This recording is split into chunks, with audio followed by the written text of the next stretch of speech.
na produce ng Benjuya Production with the help of Heaven's Best Entertainment. Ang Fatherland po ay binubuo ng ensemble ng malalaking cast, mga artista. Is a story of a young man, a man na hinahanap ang kanyang father. So sa kanyang paghahanap, tatlong lugar at mga kwento, iba't ibang personalidad ng kanyang tatay ang makikita niya.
Pleasant evening sa lahat ng media. So, enjoy the night. Maraming salamat. Good evening po. Thank you all for coming po. Sana maging masaya po kayo and enjoy po. Hello, magandang hapon po sa inyo lahat and welcome po sa video ko ng Fatherland and we're excited po. Sana kayo din. So, enjoy the night. Maraming salamat sa inyong lahat na dumalo, sa mga kasama ko rito, mga co-actors ko at sa lahat ng press. Maraming salamat. Hello po. Thank you po for coming to everyone and the press. And sana mag-enjoy po tayo today. Hello everyone. Thank you po. Sinamahan niyo po kami ngayong gabi. And I remember yung first time na nandito po ako with my co-actors and director, producer, before shooting. And now natapos na namin. Andito kami ulit! Thank you po. Magandang gabi ho sa kanilang lahat at maraming salamat ho sa suporta. Thank you. Good evening sa lahat and thank you for coming to support our movie Fatherland. It's a great honor to be part of this wonderful cast and also of course Direk Joel naman. And of course our producer, si engineer, Tria. Hello po, good evening po. Thank you so much po sa pag-aalok ng time ninyo. Alam ko po, busy po tayong lahat and thank you for your support. Yeah, magandang gabi po sa inyo lahat. Siyempre, pag mga gantong press con, nagtitipon-tipon tayo lahat para sa support natin ang ating yung ating producer para sana maraming manood itong ating Fatherland and of course kay Direk Joel Lamangan. Sa lahat ng cast nandito, it's a powerful cast. Alam ko, yung support nyo sa film, nandyan, and sa support nyo sa pelikulang Pilipino, nandyan. Sana po, spread the word. Thank you po. Magandang hapon po sa inyo lahat. Muli, maraming salamat sa pagdalo nyo. Huwag nyo lang kalimutan, i-promote nyo po ang aming pelikula na mapanood ng napakaraming Pilipino. Bagay po ito sa ating lahat. Salamat po. Hello, good evening sa lahat ng mga taga-media, print ads, television, sa lahat sa inyo, salamat sa pagdalo. And sana may spread niyo itong movie na to at panoorin kasi medyo mahina ang ating ngayon. So, sana ma-encourage niyo lahat at ma-disseminate niyo information sa mga kapwa Pilipino na panoorin yung ating local movies. Thank you. My question is for Mr. Richard Yap and Mr. Allen Dizon. Since ang pelikula ay Fatherland, pwede niyo bang i-describe kung anong klase kayong father sa tunay na buhay? Father ako, very chill, very cool lang ako. I usually, allow my kids to do what they want as long as maayos naman yung ginagawa nila. I just try to guide them as much as I can and show them the pros and cons of what they're doing. Pero as much as possible, I make them decide on their own choices. Hindi ako yung stricto na father because I want my kids to experience and know what is right and wrong on their own. Pero guidance lang talaga ang mabibigay natin sa kanila. Siyempre, chill lang ako para sa Richard. So, sa mga anak ko, maluga ko sa kanila eh. Hindi ako ganun ka-strict, pero yun nga, sabi nga nila, tayo mga magulang, bilang padre de familia, yung guidance natin laging nandyan. And hindi mo pwedeng, lalo yung mga generation ng mga bata ngayon, pag medyo mahigpit ka, sooner or later, gagawin pa rin yung gusto nila eh. So mahirap yun, parang ibig sabihin, hindi ka lang sinusunod. No? Pero sila yun eh, ilang generation nila eh. So kailangan pa rin ng paalala, araw-araw, umaga, hapon, gabi. So hindi ako nagkukulang sa kanila kahit may taping ako, may shooting ako.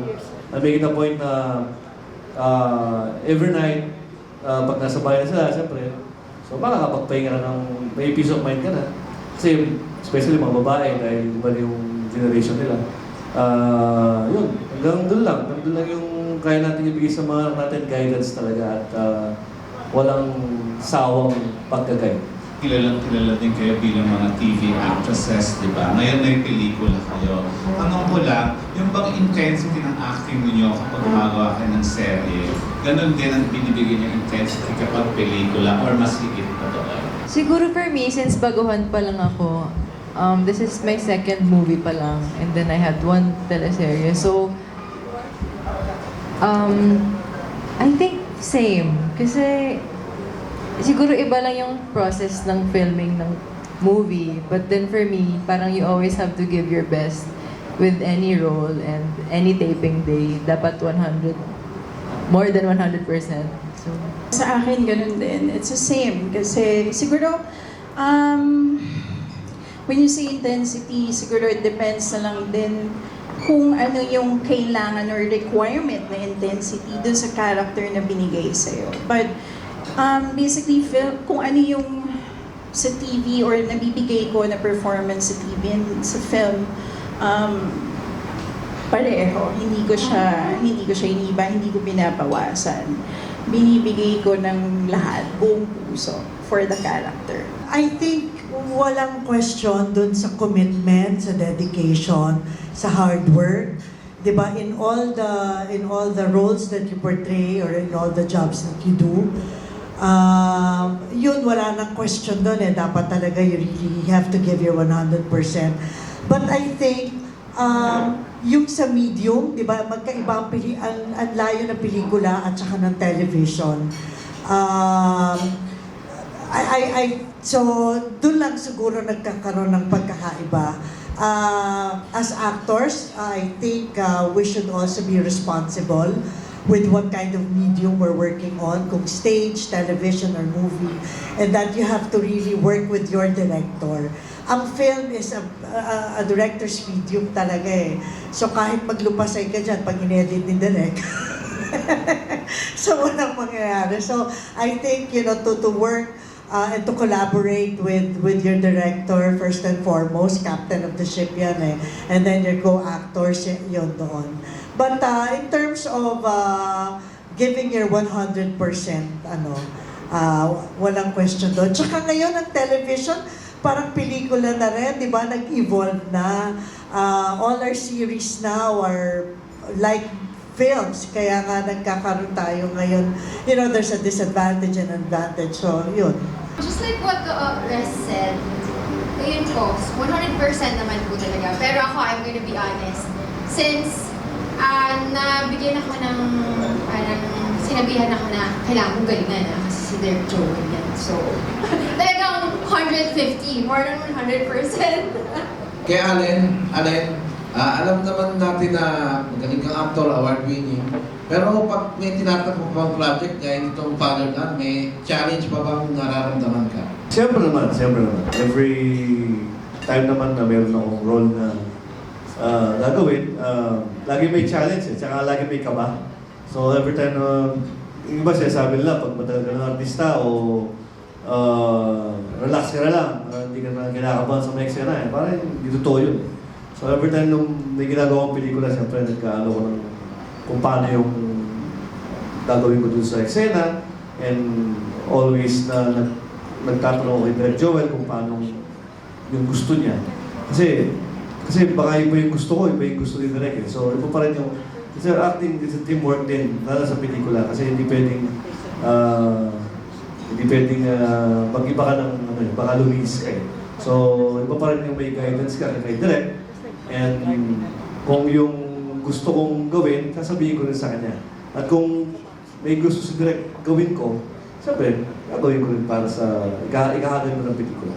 Derek, pwedeng pakikwento ko anong role mo rito sa Fatherland? Ako po dito si Rudy, isa pa akong sales agent. And the first part of the movie wherein yung character ko si Rudy is isang real estate agent na siya yung kumukuha ng lupa kung saan nagtatrabaho sila, ang character nila sa Ali Dizon.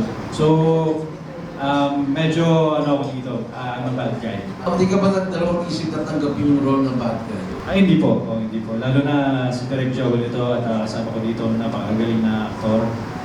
It's a challenge. Yes, always. Sa next project ng Ventria, bida ka na naman. Anong reaction mo na balik bida ka na ulit? Of course, thankful sa Ventria, kay Direk Dante Balboa at the team. Kasi ako po yung napili nila doon sa character. At syempre, I promised them na I will give my best again, like yung sa Broken Blooms. So, challenging, heavy drama po itong kwento nito, pero napakaganda po ng storya. Maliban kay Jerry, tatanong ko lang, ano yung mga respective roles niyo dito sa pelikula? I play the husband of the mayor. Which is the husband of Chair Pai Picache here. Ako naman po ay, yung role ko po here is si Riza. Si Riza po ay nagtatrabaho siya sa munisipyo, and I will be the way kung paano mag-mimic si Inigo, tsaka yung tatay niya na si Sir Allen. Tatlo yung character ko, Pamampangan, Muslim, tsaka bakla. So yun. Half-brother kami dito, half-brothers kami ni Allen Dizon. Ako yung naiwan doon sa property na hindi namin binenta doon sa character ni Jeric na stroke patient At nagsasalita ng Kapampangan, my first time. Ang hirap. Thank you. So yung role ko po dito is si Janet and girlfriend ako ng character ni Inigo na si Alex. And sinusuportahan ko siya sa goal niya na mahanap ang tatay niya sa Pilipinas. And siguro yun muna, without sharing too much. Ako po si Vice Mayor Gwen. So yung characters, majority po ng mga eksena ko, ang ka-interact ko po ay yung character ni Mr. Pai Pagache. So, yes. Ako naman ako playing the role of Mayor Chen. Chinese po ako dito. And yan, kami ni Miss Mercedes Cabral ang magkatunggali. Ako naman yung nagbumulto. Biro lang. Part ako ng NGO, tapos kumpanyan ako ni Miss Ara Davao and Inigo na bumiyahe para hanapin yung father ni Inigo. So, hanggang sa nakarating ng parte ng Mindanao. So, all throughout, nandun ako, nagmamaneho ng Poner. Ako naman po, i-play ko na role dito is si Ali. So, mountain leader siya, terrorist. And Pinag-usapan kayo dati sa Batang Quiapo, ano? Yung mga eksena nyo. So, di ba expect mga pardagulan din kayo dito sa pelikula? Sobra. Yes. Isang pala, no? I think iba rin naman dito. Yung una kasi parang reverse. I think parang dahil ako naman yung mabait dito. Baliktad na. Ako ngayon, ako yung ngayon nanunugod. Dati siya yung sumusumpa sa ganyan, reverse roles. Interesting. Interesting, Paano nyo inatapin? Andun sa pinag-uusapan din naman talaga namin kung paano namin gagawin ng maayos and mapapaganda yung eksena. So, syempre, sa guidance din ni Direk Joel Amaran. Yun, oo. Lahat naman, I mean, when you have an actor's director like Direk Joel Amangan, diba? Talagang guided ka. Alan, tanong ko lang, kasi sabi mo, 3 yung characters mo dito. Paano mo nagampanan yun? Napakahirap, no? Di ba? 3 time frames ba to? Meron siyang multiple personality disorder, yung character ko. So, parang tatlong stories siya.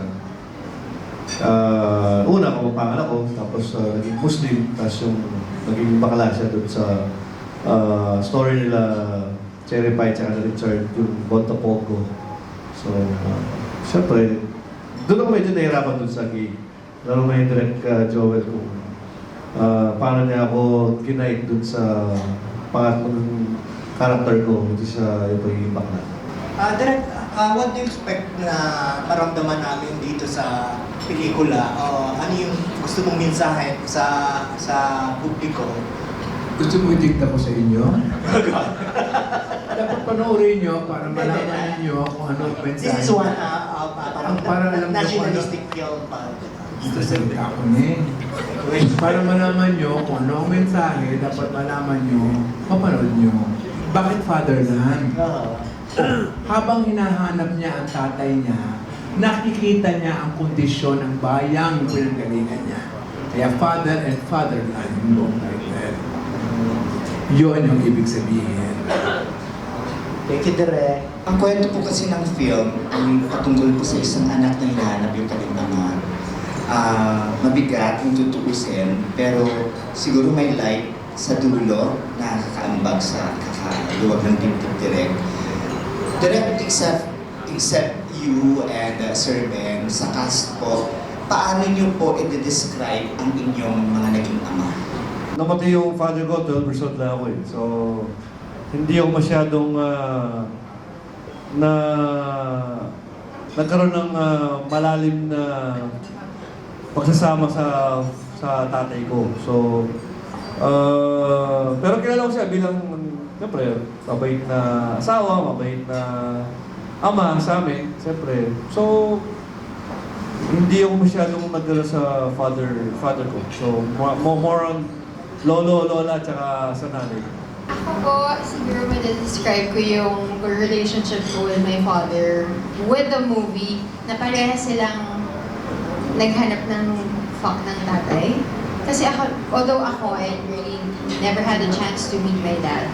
Hanggang sa nalaman ko na lang na he's parang he passed away na. Pero, ayun na. Isang movie okay naman kasi na-meet yung tatay niya. And he really searched for his dad kasi. For me, siguro, this movie is a little bit on the political side. So may political leanings, but walang ganun yung father ko. But he was a very strict disciplinarian, which is siguro what we need in this time and in this political landscape that we have. So parang ganun ang dapat siguro meron tayo. Thank you. My father was a thinking man. He was very, business-minded. Tapos old school, very old school. But I would like to echo what Richard said. Na, di ba, it's the political landscape, yung may political leanings, yung pelikula yung Fatherland. So, I think we should also be mindful and we should really think and yung sa natin, sa bansa natin. Yun. Nangyayari sa kasalukuyan. Oo, sa nangyayari sa kasalukuyan. Thank you. Well, yung dad ko before is very strict. And hindi ako close sa kanya ng bata ako. I got to be close to him siguro when I started working na. Parang siguro nag-iba na rin yung demeanor niya. Like, I'm not saying that he's a bad parent, pero disciplinarian kasi siya. And he's doing like what he knows how to discipline yung mga anak niya. And now I'm just glad na I have this new like relationship with my dad na kasi we're close na and we share like everything na like naging komportable na ako magkwento sa kanya before hindi. So, yeah. My dad is a workaholic. So kung hindi siya artista, nagdidirect siya. And in terms of sa kids naman, may pagka-stage father. So kahit sa school, anything we do, support siya. And then until now na nag-showbiz na ako. And yun, hindi naman siya sobrang strict kahit may pagka-lakotsera ako before, like nung nagsuschool. Basta alam niyang safe ako and informed siya. It's okay sa kanya, basta masaya kami. I would describe my father ko as two words na lang, my idol and my hero. Kasi taught me a lot of things, halos lahat. How to play basketball, gitara, lahat piano. So, lahat nakuha ko sa kanya. And pinaka-importante na natutunan ko sa kanya is to be always treat everyone with respect. For me naman, father ko is a disciplinarian. May pagka-stricto, pero practical siya. So, nagka-anak ako, minana ko yung ugali ng father ko. Maganda naman yung upbringing ng son ko kasi nakita ko kung paano ako pinalaki ng father ko. And yun, naiwasan ko maging spoil yung anak ko. So, okay siya. Yung dad ko, kasi, lagi siya wala sa country, so we didn't spend much time together. Pero he's cool. Ang tatay kong districto, 4 ang asawa ng tatay ko, nakita ko eh. I belong to the third wife. Ang last, siguro hinahanap niya sarili niya. Ang last stop niya doon sa ika-4. Napag-aral niya lahat yung mga kapatid ko doon. Swerte yung pang-4. Yun ang tatay ko. And he died early, 73. He's a nice guy. Cool. May mga nirevise pa po kayo dito sa story ng Fatherland para lalo mapaganda. Kaya ang showing ay sa April na. Meron akong nireshoot actually. It is the dying scene of Allen and the grieving of the son. Inayos ko lang yun para it will be more palatable to the taste of Filipino audience. It's more dramatic this time. Last time, it was less dramatic. I wanted to try a less dramatic approach. But when I saw it, and some of the people that I trust saw it, sabi, parang kailangan pa ng crying scene. So I extended it. I did a reshoot of it. Bukod sa dramatic po, Direk, na-achieve niyo doon yung message na gusto niyo iparating sa movie. The last time we talked doon sa shoot nito, sa last shooting day ng Fatherland, alam ko po yung gusto mo, nabanggit ni Cherry Pie kanina na may political ano nga po yung movie. So, mas lalo ho yung na-achieve na maparating yung message mismo ng pelikula. Yes, especially on the relationship between the father and the son. The very title of the film is Fatherland. Opo. It connotes something political already. But this is not the kind of politics that you will understand as far as the politics going on now is concerned. Which is, I will not say anything anymore. Tuloy mo lang, direct. Ha? Tuloy nyo lang po. Kasi, Tuloy di na ba, lang, April 19 ang showing, malapit na hong April election. 19 po ang showing, April 22 po ang aming invitational screening. Malapit na hong eleksyon, so I think mas nababagay ba na mapanood ito ng lahat po para kung meron man silang matutunan bago sila pumunta. Nababagay, hindi naman ito nag-endorse ng sino mang kandidato. Opo. Nagsasabi lang ito ng totoo ng kalagayan ng bayan natin sa pamamagitan ng paghahanap ng isang anak sa kanyang ama. Kasi tatlo ang personalidad ng kanyang ama. Sa pag-journey ng iyon, paghahanap, nakita niya ang problema ng bansa in the process. Walang na-endorso, walang binabanatan, wala natin. It's just an exposure of what's going on in the country. At dagdag ka po ni Kuya Lar, ay paghahanap din po sa tamang ama ba ng ating bayan.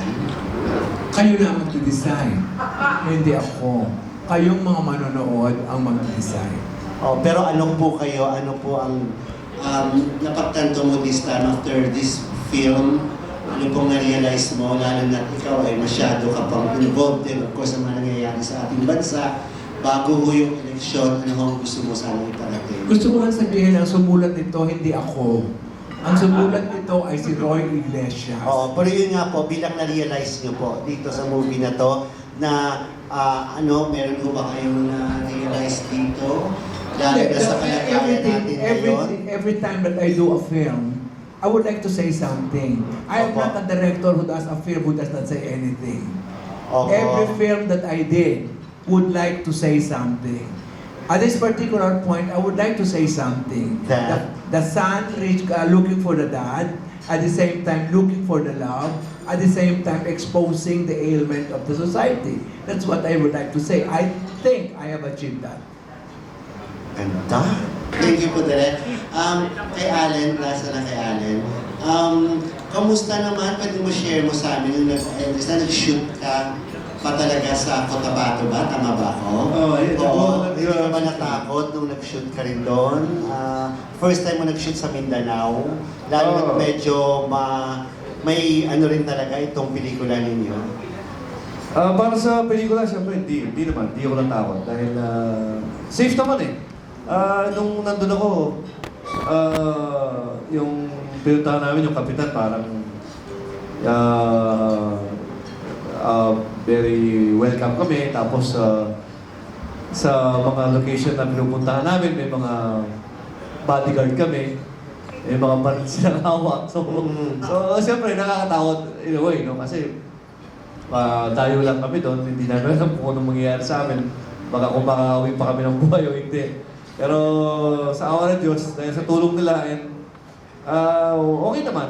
Ang ganda naman yung, kahit na one day lang kami doon, kinabukasan uwi na kami. Nagawa namin yung gusto ni Direk. At yun, maayos naman yung mga tao sa Cotabato. At malaking bagay na Napakaganda. Napakilala ko nila si Dr. Carlos Benitez noon, di ba? Nang abot ka ba? Oo nga, hindi pa rin nila ano yung Doc Carlos eh. May dagdag ka ba, Direk? May dagdag lang. I just would like to point out that film should not only entertain. Film should not only make you laugh and cry. Film should also be able to enlighten, to say things properly, to expose the truth. Kaya tayo nagiging bayan na ganito, puro lang entertain akala sa atin lahat na nagtatrabaho sa industriya, kaya hindi tayo seryoso, hindi tayo seryoso. Dahil akala tagapagpaiyak lang tayo, tagapagpatawa, hindi. Opo. Ang pelikula ay dapat din nagsasabi ng katotohanan sa paligid niya. At na-achieve niyo po dito sa Fatherland? Hindi lang dito, marami pa akong pelikula ginawang gano'n. Pero dito, ginawa ko din yun. Opo. Sige, abangan namin. Thank you, Direk.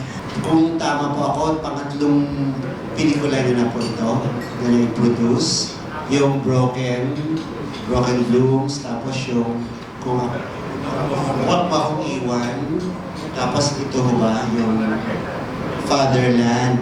Also as a producer po, lalo pa kayong na-inspired to produce more films at mukhang may gagawin ka pa nga, di ba?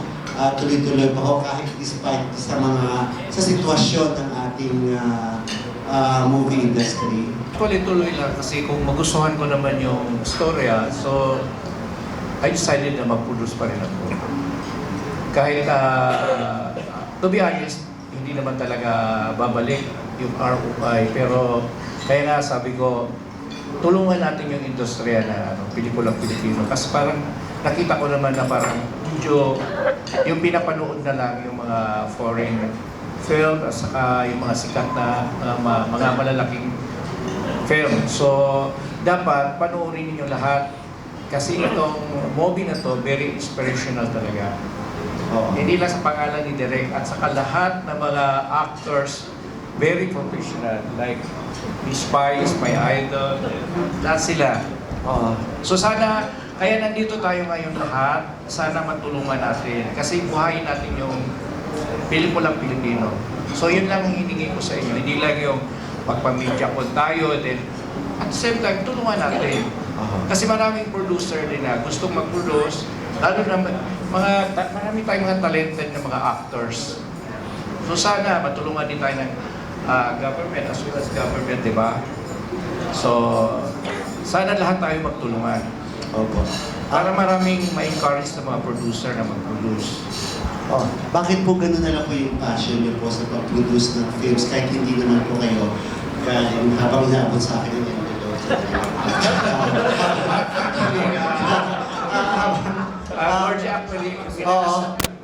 Bayo niyo ho, kahit po hindi naman po talaga kayo galing sa film industry, pero nandun mo yung passion niyo sa paggawa ng pelikula kahit sabihin mo, hindi bumabalik sa iyo yung pinuhunan niyo. Okay, sagutin ko yan.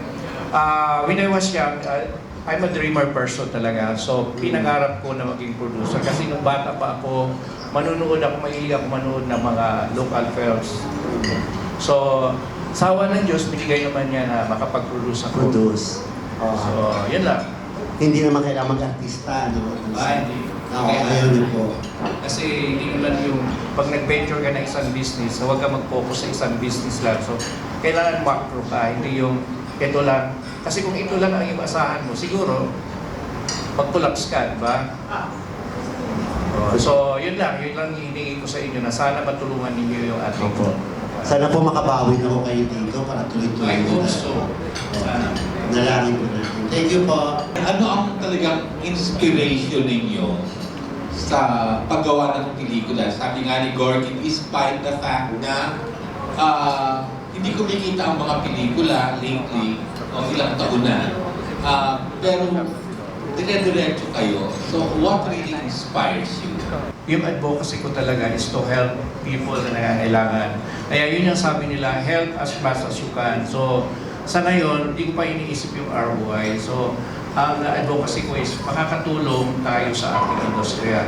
Yung storyline before, diniscuss din direct sa akin, maganda naman yung output. May dream actors ba kayo na makipag-produce ng pelikula? Of course meron, pero siyempre kung si Derek sila ni Dennis at saka ni Derek magkakasal, nagsasuggest naman ako kung sino yung gusto ko. Kay Allen, kay Kaisel, at kay Richard, how does it feel to be together again in a project? Naging sobrang bonded na kayo sa abot kamay tapos ito ngayon magkakasama kayo in this project. Ako siyempre nakakatuwa dahil nakasama ko sila ulit sa film, and during that time nung nag-shooting kami, nagka-TV pa kami na abot kamay. Kaya enjoy namin yung every moment na magkakasama kami. Parang sa taping kasi parang hindi kami nag-taping eh. Parang asang pamilya lang kami, sabay-sabay kumakain. Lalo si Kaisel, mahina kumain. So, yun, masaya yung kailangan dito magkakasama kami sa father. Ayun, ako, it feels like home. Kasi I mean, we've worked together for more than 2 years. So, seeing familiar faces, mas magaan yung pagtatrabaho. So, yun. For me, I look forward to these events na nagkikita-kita kami or we work together because I actually miss the times na we're taping. So, this is one of those times na nagkikita-kita kami. So, it's really nice to see each other again. Direk, I have to ask you this kasi nga malapit na talaga election and I know lagi yung mga films mo may commentary talaga sa may social commentary and siguro I just want to ask for message to fellow voters. Ano advice? Ang pakiusap ko lang, intindihin natin ang problema ng bayan, intindihan natin ang korupsyong pumapalaot sa kasalukuyan, intindihan natin ang mga pagnanakaw na nagaganap, intindihin natin ang pinakamalawak na problema ay ang fake news. Dapat hindi tayo maniwala sa mga balitang hindi naman totoo at alamin natin kung ito ay totoo o hindi. Isa pa, pumili na tayo ng totoong maglilingkod para sa interes ng nakararami. Hindi lang sa interes ng kakaunti nila at ang kanilang pamilya. Iwasan na natin ang pagboto ng isang buong pamilya kasi hindi iyan nakakatulong sa ating bayan. Bigyan natin ng tsansa yung mga taong alam naman natin na maaaring gumawa ng kabutihan sa ating bayan. Yun lang. Gusto ko lang stress, no? Kasi tinanong kanina si engineer. Alam nyo ba na si engineer, ang Ventria, hindi naman silang original na producer nito. Nagka-problema kami sa mga producers na aming inassemble. Sinabi namin sa kanya na nag-back out ang isang producer at wholeheartedly inassume niya yung responsibility.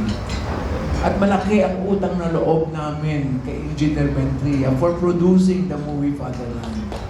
Can we clap for Ventria and Ventria Productions? Maraming salamat. I hope I answered your question. How many times na ba kayo? This is my second film with him. Yeah, and it's always fruitful as far as the relationship was concerned.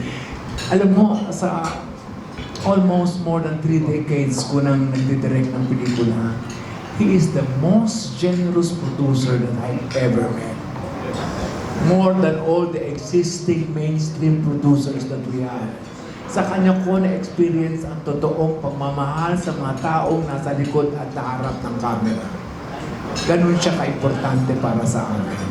Mahirap po ba makahanap ng producer ngayon? Napakahirap kasi pag hiningan ka ng ROI, wala ka ma-explain. Kasi iba naman ang condition ngayon ng panonood ng pelikula 2 years ago, 3 years ago, 5 years ago. Hindi ka nakasalalay lamang sa pagpapalabas. Maraming type of marketing na dapat mong gawin para ma-market ang pelikula. Nandiyan na pa, maraming mga uri ng paraan ng pagmamarket na kailangan malaman. Pero meron pa rin mga kumikitang pelikula. Especially yung mga tinatawag natin nagtatampok sa mga artistang malalaki ng television. Okay? Hindi na ngayon kasing lakas ang pelikula ng lakas ng TV. Iba na siya. Merong kakanyahan ang pelikula na dapat nating hanapin, dapat natin i-discover at pag-aralan para mailapit sa mga manunood ang interest nila. Nawala ang interest lalong-lalo na ngayon na napakamahal ang pelikula. Ang panonood ng pelikula ngayon ay mahal. Lalong-lalo na ngayon na nasa mall. Nung kasi, nasa maliit lang, isang ano lang. Ngayon, nasa mall, pag manonood ka at kasama mo ang pamilya mo, hindi naman kaya 1,000. Kasi kakain pa. At 350, 450, 500 na ang pelikula. Yun ang parati kong sinasabi, yun ang aking parating nilalaban. Sinabi ko na to sa mga producers, please do something. I hope the government can subsidize it. That's what I'm trying to say. If government of other countries like Korea, like Thailand, like Vietnam can do something about it, sana we can also. What the government is giving palliatives to the industry because they do not see the industry as an industry. No, they don't see it like that. They don't see it as a dollar-earning venture. Mas tinitingnan nilang industry ang sugar, ang suha, ang saging, ang coconut, yun tinutulungan nila. Pero ang produktong pelikula, they don't see it as a product that can earn dollars for the country. Dapat mabago ang attitude na yun. Sinabi ko na yan sa mga tao, I'm a voice in the wilderness. Sorry, thank you. Thank you, Direk. Alam naman natin na award-winning kayo and you work with the best stars. Hanggang ngayon ba may dream project pa rin po ba sila? Pwede natin i-share. There are different kinds of big projects.